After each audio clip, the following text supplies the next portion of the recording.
시공업자한테 4,500만 원 띵겨먹고 그것도 한두 명이 아니고, 그리고 그 큰 회사 있잖아요. 한샘.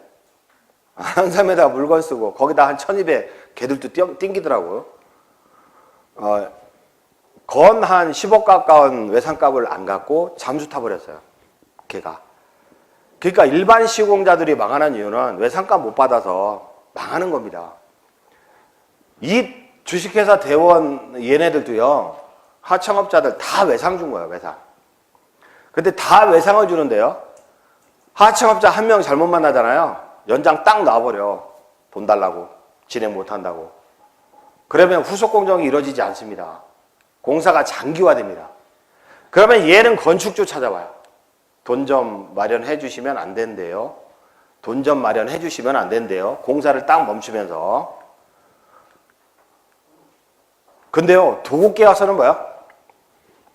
절대로 외상공사 얘기 안 써요. 뭐라고요?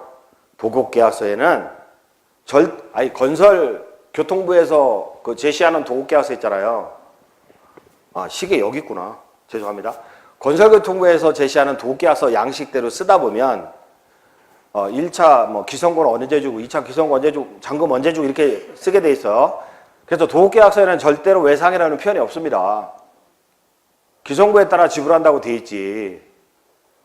이해되시죠? 계약서는. 근데 구두 합의한 거예요, 구두.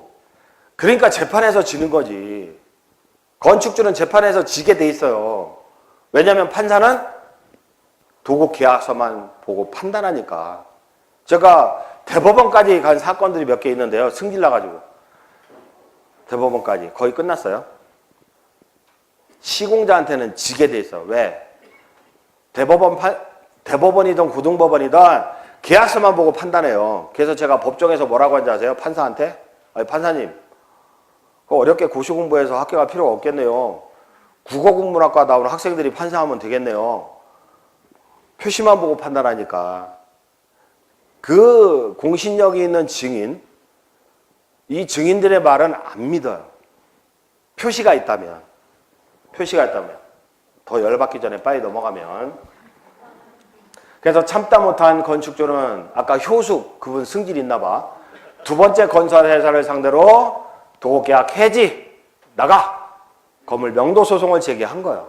그리고 불법적으로 유치권을 행사한 데에 따른 형사고소도 진행했어요. 제가 진행 상황 보니까 이렇게 나오더라고. 그 피고 건설사는 외상공사 한 적 없어요. 이렇게. 진짜 열받는 거죠. 그래서 기성부에 따른 공사대금 지불을 약속했어요 하면서 도급계약서를 법원에 제시하는 거죠. 결국 기성부 미달하게 공사대금을 받았으니까 덜 받았으면 이로 항변하고, 원고 건축주 그 효숙님은 전부 패소 판결을 받게 됩니다. 그리고 우리는 최초 시공자에게는 유치권 포기각서 받죠? 그죠? 근데 대출 연장 기간에 지들끼리 시공자 바꾸는데 새로 바뀐 시공자는 우리는도 모르죠? 이해되세요? 대출 기간 중에 지들끼리 시공자 바꾸는데 새로운 시공자 우리는 모르죠? 그러니까 유치권 포기가서 못 챙긴 거예요, 건축주가. 그러니까 명도소송을 제기했는데 유치권 가지고 항변했을 때 건축주는 패소 판결을 받은 거죠. 그래서 외상공사를 약속했다는 것을 서증으로 입증하지 못한 건축주는 억울하니까 많은 증인들을 내세워요. 제가 법원 기록을 봤거든요. 증인 엄청 섰더만, 한 6명. 6명이 증인을 섰더만 판사는 안 믿어줘요. 도급계약서 서면만 보지. 그만큼 도급계약서가 굉장히 중요합니다. 결국은 패소 판결, 억울한 건축주가 현재 고등법원에 들어가 있는 거예요. 내 2심정 이해하지. 근데 2017년 월요일날 경매 입찰 들어가야 되는 거지. 고등법원 항소에 뭐해? 지네 집 다 날라갔는데. 그럼 억울한 건축주 보세요. 자, 집 짓다가 땅 뺏기고 경매로 날라가죠? 신용불량이죠? 파산입니다. 자, 국세 지방세 체납하고 있는 거죠? 사대보험료 체납합니다. 보통 임대사업자 내 가지고 하는데 시공자와 민영사상의 송사를 벌이고 있는 거죠? 우리은행 빚 갚으라고 독촉장 엄청 날라오죠? 개인 채권자 내용증명 날라오죠? 시공자, 하청업자 엄청 편지 날려 진짜. 법원, 얘네들은 왜 이렇게 편지 날리는 법원 쓸데없이. 검찰청도 그렇고. 그것도 밤 9시에 들어갔는데 깜짝 놀라 야간 송달 보낸 거야. 야, 국민건강관리보험공단 다니시는 분 계시겠지만 나쁜 새 정말 여기 들어가서 제가 얼마나 싸웠는지. 우리 계좌하고 현장 압류친 놈 누구야? 다 나와. 그랬더니 웬일이세요? 빨간 선 타고 가세요 그러대. 담당자 나옵니다 그러대. 나 참. 1등으로 나와. 1등으로. 우편물 지자체 국가. 그러니까요 거의 매일 등기 우편 받고 있어요 지금. 이 사람은. 한 2012년 시작했죠? 그러니까 2013년부터 2017년까지 거의 매일 편지 받고 있는 거예요, 이 사람은. 그 효수. 그 양반은. 그런 상태에서, 집 날리고, 땅 뺏기고, 신용불량 된 거. 집 짓다가 망하는 거 아시죠? 그래서 제가, 보시면 마무리입니다. 자, 건축업자는 건축업이 직업이야. 예? 건축업이 직업이야. 그러다 보니까 1, 2억 원 보고 착공해요. 왜? 그게 직업이니까. 근데 많은 돈을 벌어요. 작년에 엄청 벌었잖아요. 제가 아는 사장님들은요, 작년에 돈 벌었다고 집 사고 차 바꾸고 난리를 치고 있더라고. 근데 한 방에 부장 멈췄죠? 경매 직전이요, 거기 현장. 파산. 결국의 운명은 파산. 그러면 일반인들은 절대로 얘네들처럼 똑같이 시세대로 부지 매입하여 건축하면 안 돼. 자, 토지를 매입할 때는 무조건 1, 2억 원 싸게 사야 돼. 1, 2억 원 먹고 들어가야 돼. 토지를 살 때는. 에이, 그런 땅이 어디 있어요? 엄청 많아요. 우리나라가 OECD 이혼율 1위인가 하시 1위. 이혼율 1위야, 우리가. 그러면 와이프가 전 남편을 상대로 재산분할 청구권 행사하면서 가압류 칩니다. 그러면 금매물로 나와요. 그리고, 노인분들이 그렇게 많아. 그러면 부동산 중개업자는 저 할아버지 언제 돌아가시나? 저 할아버지 언제 돌아가시나? 돌아가시면 오형제가 싸우죠? 꼴랑 그 주택부지 하나 가지고, 그러면 셋째 아들이 지랄 떨죠? 팔아달라고. 현금화 시켜야 되겠다고. 그러면 혼자 1억을 깎아주는 거는 불가능하지만, 5명이 2천만 원씩 깎아주는 건 쉽게 깎아줘요. 무조건 특히 이제 그 지역의 물정을 보러는 외지인들, 그런 물건들은 1, 2억 원 싸게 사야 돼, 무조건. 그리고 건축비도 1, 2억 원 이상 절약해야 된다. 아니, 건축을 어떻게 절약해요? 실행 단가를 뽑아야 돼. 수량산출내역서라고 있어요. 수량산출내역서. 실행 단가를 뽑아가지고 영업이익을 붙이는 그런 식으로 견적을 내야 돼요. 그러니까 우리가 집 한 채 짓잖아요? 다가구 주택을 짓던, 다세대를 짓던, 우리가 집 한 채를 짓잖아요? 무조건 예상 영업이익이 4, 5억 원 이상 남아야 돼. 무조건 예상 이익이 5억 원을 초과할 때, 그때 사업을 시작하는 거예요. 아유, 1, 2억 원 남을 것 같네. 그러면 망해요. 아까 효숙 아줌마처럼 돼. 그래서 5억 원 이상 계산기 두드려보고 시작을 해야 돼. 1년에 한 건만 하면 되잖아요. 그래도 뭐야?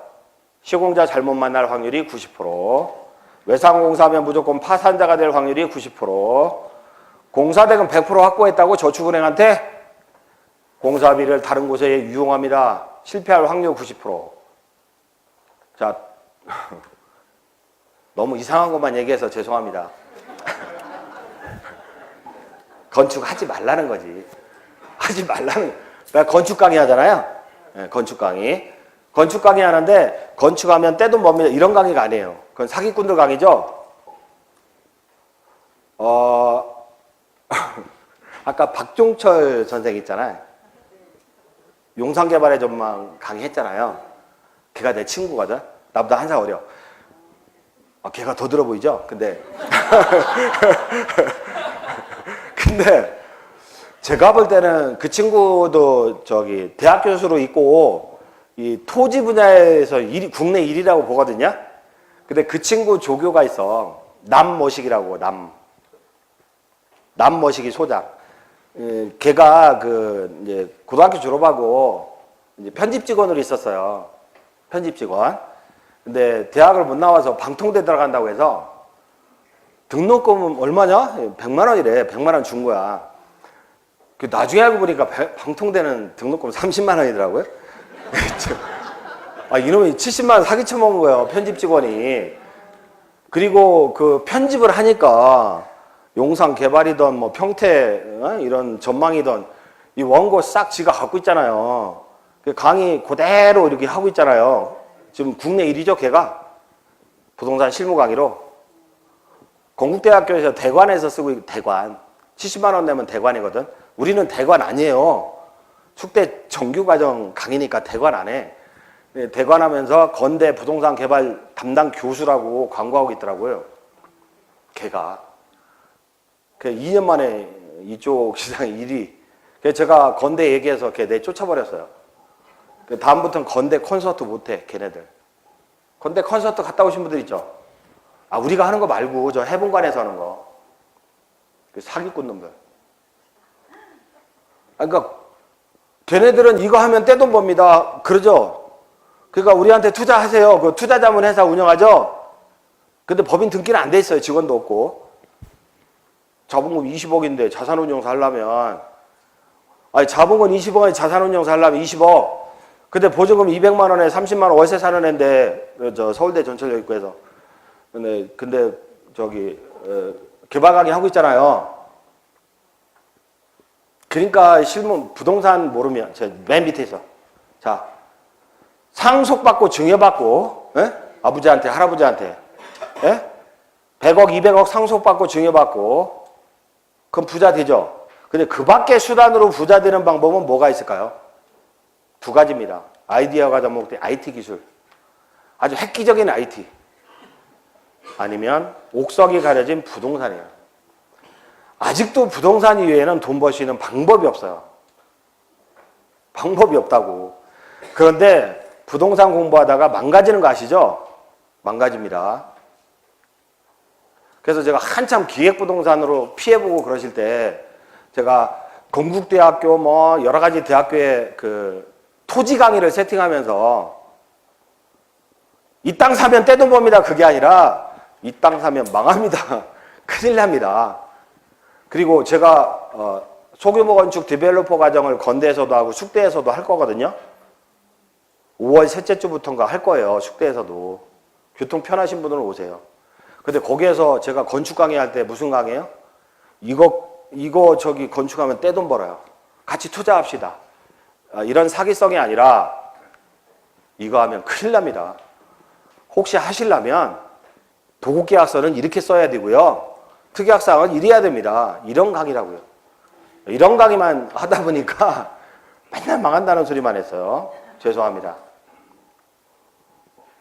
공개 강의 어렵게 오셨지만 도움이 되신 거죠? 예. 하여튼 고생 많으셨습니다. 감사합니다.